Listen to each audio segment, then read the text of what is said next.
Life is tough 3 miles above sea level on the Tibetan plateau. It can reach -40 in winter, cold enough to freeze oil.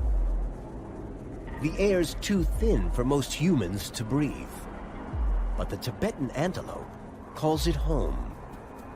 To survive, he has specialized blood cells and some of the warmest wool of the entire animal kingdom. But his biggest worry is another male's 2-foot-long flesh-piercing weapon. Because when two males go head-to-head, they can fight to the death.